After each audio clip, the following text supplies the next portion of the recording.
नमस्कार, आपका दिन शुभ हो। आशा है कि आप लोग हमारे जो पिछले एपिसोड है देख रहे होंगे, आनंद ले रहे होंगे, ध्यान कर रहे होंगे। जैसा कि मैंने पहले एपिसोड में आपको बताया था कि वादा किया था कि मैं आपको एक ऐसा ध्यान बताने वाला हूँ। ज़्यादातर लोग ध्यान के बारे में ऐसा सोचते हैं कि ध्यान सिर्फ आंखें बंद करके किया जाता है, लेकिन जैसा कि आप आम बातों में सुनते होंगे कि ध्यान पूर्वक करो, ध्यान से देखो, तो सिर्फ ध्यान आंखें बंद करके नहीं होता है, आंखें खुली करके भी खोल के भी आदमी ध्यान कर सकता है। तो ये जो मैं आपको ध्यान बताने वाला हूँ, आंखों को खुले रख के लोग ध्यान करते हैं, वो ध्यान की विधि बता रहा हूँ। और ये खास तौर से ध्यान के जो फायदे हैं, खुली आंखों से ध्यान, अगर आदमी ओवर थिंकिंग करता है, ज़्यादा सोचता है, डिप्रेशन में है, निगेटिव सोचता है, खास तौर से अगर वो निगेटिव सोचता है, भय है और ओवर थिंकिंग करता है, बहुत शक्की किस्म का इंसान है, तो उसके लिए ये बहुत कारगर है। ये जो खुली आंखों से ध्यान मैं आपको बताने वाला हूँ, शायद आपने कहीं ऐसा सुना नहीं होगा। ये इसके बारे में मैंने खुद के अपने जीवन में उतारा है और उससे जो अनुभव मुझे प्राप्त हुआ है, ये बहुत कारगर है। तो इसके बारे में कुछ आंखें बंद नहीं करनी है। ये आप जैसे आप कहीं बैठ के भी कर सकते हैं। जैसे आप बैठे हैं, अगर आप सुबह बैठे हैं, आंखें खुली रखिए और आप देखिए कि बाहर चिड़ियों की आवाज़ आ रही है, कोई गाड़ी मोटर की आवाज़ आ रही है। तो जहाँ जहाँ आपका मैंने आपको जो मेरा जो दूसरा एपिसोड था, मैंने बताया था जो डिप्रेशन से लड़ने के लिए था, एक्चुअली ये उसकी दूसरी अवस्था है। लेकिन ये दूसरी अवस्था है, वहाँ पे आप ध्यान के लिए बैठे हैं और आप देख रहे हैं। लेकिन इसको आप कहीं भी कर सकते हैं। आप बैठ जाइए, आपको ये देखना है कि आपका मन कहाँ जा रहा है। ध्यान से देखिए कि कहीं से कहीं कोई खुट की आवाज़ आती है, घड़ी की आवाज़ आई, कहीं आप ध्यान से देख रहे हैं, कहीं चिड़िया बोल रही है, कहीं किसी की आवाज़ आई। तो जहाँ जहाँ आपका ध्यान जाता है, जहाँ जहाँ आपका मन जाता है, वहाँ उसको देखिए, उसका पीछा करिए। आपको ये देखना है साक्षी भाव से। आप ये सोच लीजिए, मैंने आपको पिछले एपिसोडों में बताया था कि आप मन नहीं है। मन आपका एक सिर्फ अंग है, एक हथियार है। तो आप मन नहीं है। तो मन जहां जहां जाता है, आप उसको सिर्फ देखते रहिए, उसका पीछा करना है, साक्षी भाव से उसको देखना है। अब जैसे आप घर में बैठे हैं, तो किसी ने कुछ बोला, आप उधर देखिए, आवाज आई, फिर उधर देखिए। ये आप आदत डालिए कि जहां कुछ आती है, जैसे आप अगर घर में सपोज आप खाना खाते हैं, ज्यादातर ये होता है कि आप खाना खा रहे हैं, टीवी देख रहे हैं, ठीक है, आप खाना खा रहे हैं, लेकिन आपका मन कहीं और है। तो आपका जो सबकॉन्शियस माइंड है, जो अवचेतन मन, आपको कहीं और लेके जा रहा है। खाने का स्वाद भी आप नहीं ले रहे हैं। तो जब खाना उठा रहे हैं, जैसे एक निवाला आपने उठाया, अपने मुंह में डालिए, तो देखिए आप मन से देखिए कि साक्षी भाव से देखिए कि आप उठा रहे हैं, मुंह में डाल रहे हैं, खा रहे हैं, उसका स्वाद ले रहे हैं। इस तरीके से आपका जो आपका जो मन है, ये आपका जो कॉन्शियस माइंड है, वो बहुत स्ट्रांग होता है। सब कॉन्शियस माइंड आपका, जो चेतन मन कमजोर होगा। जब चेतन मन मजबूत होता है ना, तो ये जितनी ओवर थिंकिंग है, जो निगेटिव बातें, ये सब चली जाती हैं।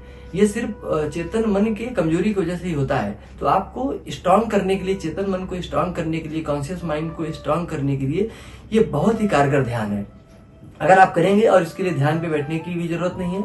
आप जैसे आप गाड़ी में बैठे हैं, बस में बैठे हैं, कार में बैठे हैं, आप बैठे हैं और ये देखिए कि मन कहाँ जा रहा है, मन कहाँ जा रहा है।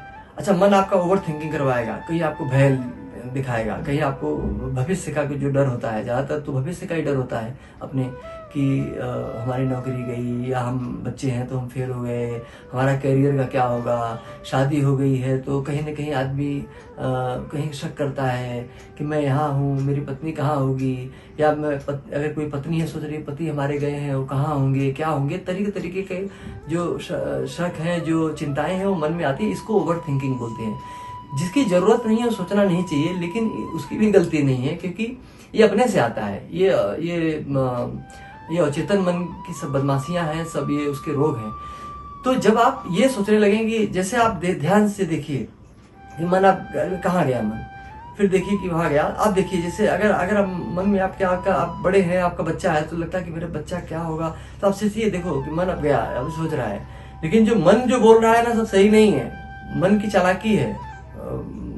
किसी एक सुंदर दास जी का दोहा मैंने सुना था कि मन ही बड़ा कपूत है, मन ही बड़ा सपूत। तो ये कपूत भी है और सपूत भी है। अगर आपका मन के अगर आप मालिक हो गए ना, तो फिर वो आपका सपूत है, क्योंकि फिर आपको ईश्वर से भी वही जोड़ने वाला है। लेकिन अगर कपूत हो गया, तो आपको नरक की जिंदगी, आपकी जिंदगी नरक कर देगा वो। आप जिंदगी का भी मजा नहीं ले पाएंगे, किसी चीज का आनंद नहीं ले पाएंगे। अगर आपकी शादी हो गई, विवाह हो गया, तो विवाह का भी आनंद लेके आप शक में जिएंगे, आप नेगेटिव थिंकिंग करेंगे, आपको तरह तरह की चिंताएं रहेंगी।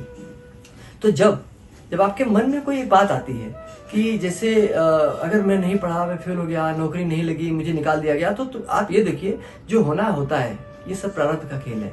जो प्रारब्ध में लिखा है, हालांकि प्रारब्ध को भी बदला जा सकता है अपने कर्मों से, वो मैं किसी अन्य एपिसोड में आपको बताऊंगा।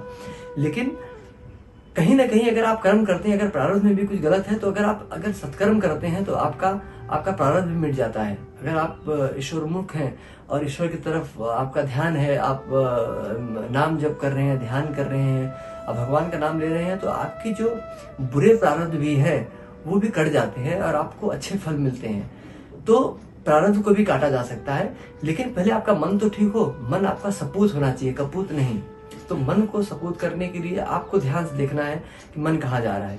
अगर मन सोच रहा है कि ऐसा हो जाएगा, मन ये सोचता है कि अगर मुझे कुछ हो गया, अगर मैं मर गया, तो आपको ये देखना है कि मन कह रहा है, आप मर नहीं रहे। कितनी बार आपके मन ने ऐसा बोला होगा कि आप मर जाएंगे, आप फेल हो जाएंगे, आपकी नौकरी चली जाएगी, अगर ये काम नहीं हो पाया तो क्या होगा, अगर मैंने कोई एक आपको काम मिला है, ऑफिस वो नहीं पूरा हुआ तो क्या होगा, आप सरकारी हैं तो लगता है कि अगर आपको कहीं से सरकार का कोई डंडा आपके ऊपर नहीं पड़ जाए, तरह तरीके की बातें हैं। तो ये जो आपके मन में आया, तो आप ये सोचिए कि मन सोच रहा है, ऐसा कुछ हुआ नहीं। आपने जिंदगी में पता नहीं कितनी कल्पनाएं किया होगा, आपने जिंदगी में पता नहीं कितनी बातें सोचा होगा जो हुआ नहीं। तो मतलब मन आपको भयभीत कर रहा था, तो मन सही नहीं बोल रहा था। आपके जो जीवन में है वो तो आपको ही पता नहीं है, किसी सिद्ध पुरुष, महात्मा या ईश्वर को पता होगा कि आपके जीवन में क्या है। तो जब तक वो जीवन में आया नहीं, आप उसके लिए चिंतित क्यों होते हैं? लेकिन ये चिंता का कारण ये क्योंकि आपको नेगेटिव सोचवा रहा है, ये आपको ओवर थिंकिंग करवा रहा है, आपको नकारात्मक चिंतन की तरफ लेके जा रहा है। वही तो डिप्रेशन होता है बाद में, जिसको अवसाद कहते हैं। तो और कितनी मैं अभी 4-6 दिन पहले मैंने एक न्यूज सुना कि एक बहुत बड़ा आदमी जो है कि आत्महत्या कर लिया, डिप्रेशन में था। तो मैं ये सोचने लगा कि ये इतनी आसानी विधियां हैं, लोग ध्यान नहीं कर रहे हैं और पैसे हैं उनके पास, सब कुछ है, लेकिन नेगेटिव थिंकिंग और ये सब सारी चीजों से अपने जीवन को अंत कर लेते हैं। जबकि अगर पैसा उनके पास आया, शोहरत आई, तो उनको तो सुखी होना चाहिए था। लेकिन जैसा मैंने आपको बताया था पहले एपिसोड में कि पैसे से आनंद और सुख किसी को मिलता नहीं है। पैसे से सिर्फ आपकी सुविधाएं बढ़ जाती हैं। मन तो जब तक मन शांत नहीं होगा, तब तक आपको कोई सुख नहीं, कोई आनंद नहीं, कोई चैन नहीं है, जीवन का भी आनंद नहीं। तो जीवन आपका नरक है। तो जो ये विधि मैं आपको बता रहा हूँ, आपको अभी से ध्यान दीजिए। जब आप गाड़ी चला रहे हैं, ध्यान देखिए, गाड़ी चल रही है आपकी, आप देख रहे हैं सामने, आपकी आंखें, आपकी दोनों हाथ आपका स्टीयरिंग पे है, आप सोच रहे हैं, लेकिन आप ये सोचिए कि मन कहाँ जा रहा है, मन किधर जा रहा है। जब आप काम कर रहे हैं तो वहां पे आप नहीं सोचते, लेकिन गाड़ी चला रहे हैं, आप बैठ के खाना खा रहे हैं, आप कहीं यात्रा कर रहे हैं, तो ये उस समय आप देखिए कि मन कहाँ जा रहा है, कहाँ जा रहा है। मन कुछ उल्टा लेके जा रहा है तो देखिए कि मैं मन हूं नहीं, तो मुझे भयभीत मत करो। ऐसा तो तुमने कितनी बार मुझे बोला कि मेरे साथ ऐसा हो जाएगा, ऐसा हुआ नहीं, तो ये आपको भयभीत कर रहा है। तो ये जो मैं आपको ध्यान बता रहा हूँ, इसी को बोलते हैं खुली आंखों से ध्यान, होश में जीना। आपको होश में जीना है। जो भी काम करिए होश में करिए, और जो भी काम करते रहेंगे, मैं आपको गारंटी के साथ बोलता हूं कि अगर आपने 1 महीना ऐसे किया, तो अगर आप डिप्रेशन में है तो डिप्रेशन खत्म हो जाएगा। अगर ओवर थिंकिंग करते होंगे तो आपकी ओवर थिंकिंग आपकी ठीक हो जाएगी, नेगेटिव थिंकिंग आपकी, एंजाइटी जो आपके, और यहाँ तक कि जब आप देखिए क्या होता है कि जब आपके द्वंद्व पैदा होता है, आपका एक विचार कुछ कहता है, दूसरा विचार डरवाता है, तो आपको नींद भी नहीं आती है। तो जब आप ये करना चालू करेंगे, तो जैसे आपका मन कहीं लेके गया, आपकी नींद गई, गायब हो गई, आप थोड़ा सा सोए, नींद में कुछ आया, नींद गायब हो गई। लेकिन जब आप ये देखेंगे कि मन का पीछा करना चालू करेंगे, तो मन भी थकता है, पीछा करेंगे वो थक के सो जाएगा, और धीरे धीरे अंदर का कचरा निकल जाएगा, तो आपको अच्छी नींद आने लगेगी, आपको दवा लेने की जरूरत नहीं पड़ेगी। बहुत सारे लोग अपने मन को कुंद करने के लिए, मन को स्लो करने के लिए कि भागे नहीं, तो रात में मदिरा सेवन करते हैं, शराब का पान करते हैं, क्योंकि मन शांत करने के लिए। लेकिन वो इसलिए शांत करना चाहते हैं क्योंकि उन्होंने ध्यान नहीं किया। अगर आप ध्यान नहीं करेंगे तो आपको शराब पीना पड़ेगा, आपके लीवर को खराब करना पड़ेगा, दिमाग खराब करना पड़ेगा, परिवार की शांति को तबाह करना पड़ेगा। लेकिन जब आप ध्यान करेंगे तो सारी शांति आपके घर में आ जाएगी। तो ये जो मैं आपको ध्यान बता रहा हूँ, इसको आप करिए, और आपको कैसा लगा कमेंट बॉक्स में जरूर लिखिए और मुझे बताइए। और अगले एपिसोड में मैं आपको कोई और अन्य ध्यान बताऊंगा, कुछ और आपको ज्ञान की बात बताऊंगा, और आप लोग ध्यान करते रहिए। और जैसे मैंने और पिछले एपिसोड में मैंने आपको विपस्सना बताया था, उसके पहले मैंने आपको डिप्रेशन और उसके पहले कुछ दिनों पहले मैंने आपको बताया था कि शरीर से आत्मा तक कैसे पहुंचते हैं। ये सब आप करते रहिए, लेकिन जो ये मैंने बताया इसको आप अलग से करिए, तो देखेंगे कि रिजल्ट बहुत जल्दी आएगा। आप ये करते रहिए और मुझे लिखिए कि आपको ये एपिसोड कैसा लगा। अगर आपको फायदा होता है जरूर लिखिए, लाइक करिए, सब्सक्राइब करिए और लोगों को भी शेयर करिए, क्योंकि दुनिया में जितने लोग शेयर करेंगे, जितने लोग शांत होंगे, उतना पुण्य आपको मिलेगा, हमें मिलेगा। सारी दुनिया शांत होगी तो सारा समाज शांत होगा, सब तरफ आनंद ही आनंद होगा। इसी के साथ मैं अपने वाणी को विराम देता हूँ। आपका दिन शुभ हो। ओम।